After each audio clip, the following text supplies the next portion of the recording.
Além disso, a dispensa emergencial. Qual que é a diferença da dispensa emergencial? Dispensa por emergência ou por calamidade pública, né? Então vamos supor que acontece algum caso ali urgente que não dá para esperar se realizar a licitação. Caiu o teto da escola, né? Os alunos precisam de aula, caiu o teto do hospital numa tempestade ali. O pessoal precisa ir para o hospital, precisa utilizar ali, não dá para esperar. Tem que agir com celeridade, não posso esperar ali, passar meses até eu começar a planejar a licitação, fazer a licitação, tal. Tem que ser jogo rápido. E aí, então, a gente consegue fazer essa contratação direta por causa da emergência, da urgência no atendimento. Quais são as diferenças? Primeira diferença, na lei anterior, 8666, a gente tinha o prazo máximo, a previsão de que fez uma licitação emergencial, o prazo máximo desse contrato teria que durar 180 dias. Prazo máximo. Por quê? Nesses 180 dias você já instaura a licitação oficial, se necessário, para depois que passarem os 180 dias, você ter a licitação oficial em continuidade, né? Aquele serviço, aquele projeto, tá? Na nova lei, esse prazo teve um aumento. Prazo máximo de 1 ano. Então, ao invés de 180 dias, a gente tem o prazo máximo, fez a dispensa emergencial, você pode ter um prazo de um contrato por até 1 ano, tá? Então, teve uma ampliação aí do prazo. Para receber mais vídeos e aprender a como se tornar um analista master de licitações, inscreva-se aqui no canal para você não perder nenhum dos conteúdos. Segundo ponto que ela trouxe por expresso, né, que além, né, desses casos urgentes que de alguma forma comprometam a segurança de pessoas, de obras, de serviços, de equipamentos, também comprometimento da continuidade dos serviços públicos. Então isso é muito interessante também, porque às vezes a gente não pode ficar sem o serviço público. Se acontece algo ali no meio do caminho, que eu tenho que fazer uma licitação emergencial, tá aí a possibilidade por expressa. A gente fazia já também, tá? Não mudou em relação a isso, mas agora tá expresso para não ter nenhuma dúvida a esse respeito, tá? Mas aí tem algumas diferenças. Vamos lá. Lá na lei anterior, a gente falava o seguinte, olha, tem um caso que chama de emergência fabricada. O que é emergência fabricada, Flávia? Emergência fabricada é quando a situação emergencial aconteceu, não foi por um caso fortuito, por uma força maior, por algo que ninguém tem culpa.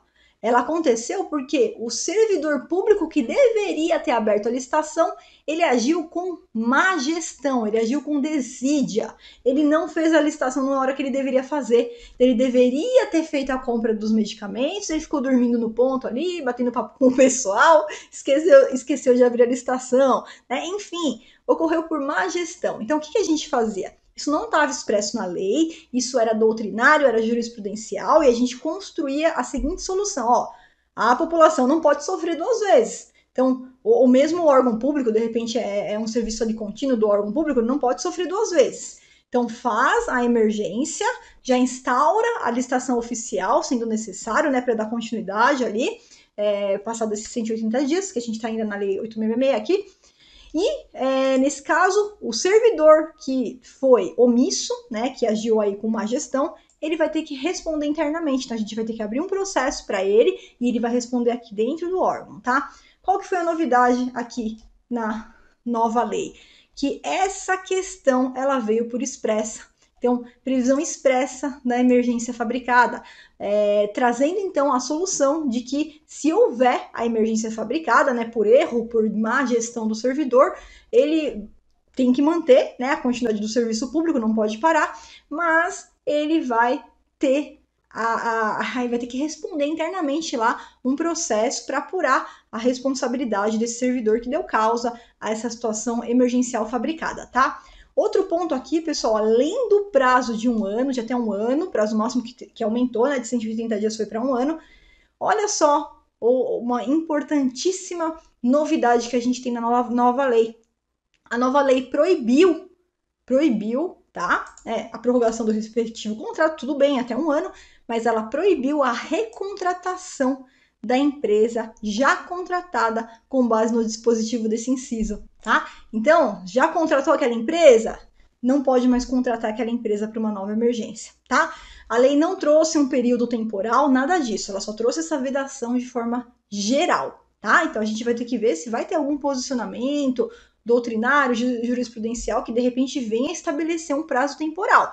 Hoje não tem. Hoje a lei ela vem dessa forma, proibindo a recontratação da empresa que já foi contratada com base na emergência. Então, se eu já contratei aquela empresa, por causa de uma dispensa emergencial, não posso recontratar mais aquela empresa, tá? A próxima opção aqui. Dispensa de produto para pesquisa e desenvolvimento. Aqui foi muito bacana, só eu trazer para vocês a questão do valor que mudou. Então, lá na Lei 8.666, a gente tinha a previsão de que, deixa eu colocar aqui em vermelho para vocês não se confundirem, né? A lei, ó, Lei 8.666, sempre em vermelhinho, porque é do capeta, pra gente não esquecer, tá? A gente diferenciar da nova lei aqui. Então, vamos lá. A Lei 8.666, para aquisição e contratação de produtos, para pesquisa, desenvolvimento, limitada a 660 mil, se for obra e serviço de engenharia. O que aconteceu na nova lei é que diminuiu esse valor, foi para 300 mil. Então, limitada, se o caso de obra e serviço de engenharia, ao valor de 300 mil reais, né? Para fazer essa dispensa aqui, essa contratação direta. Próximo caso de contratação direta que teve também uma alteração foi aquela dispensa para contratar bens ou serviços que são prestados ou produzidos por um órgão ou entidade que integra a administração, órgão integrante da administração pública, tá? Como que era na Lei 8.666? Esse órgão ele tinha que ter sido criado com o fim específico pelo qual eu vou contratar em data anterior à vigência da Lei 8.666. Tá? Então, se for criado a partir da vigência da 8.666, não podia mais ser contratado. A Lei 14.133, ela tirou esse limite temporal. Não tem mais essa coisa de não poder ter sido criado, né, após a vigência da lei. Então, não tem problema, mesmo que foi criado amanhã, depois de amanhã, daqui um ano, daqui dois anos, vai poder fazer a contratação por dispensa desse órgão com finalidade específica, tá? E para você receber mais vídeos para aprender a como se tornar um analista master de licitações e também ajudar a outras pessoas que precisam se tornar analistas masters, inscreva-se aqui no canal. Para isso, é só você clicar no botão inscrever-se.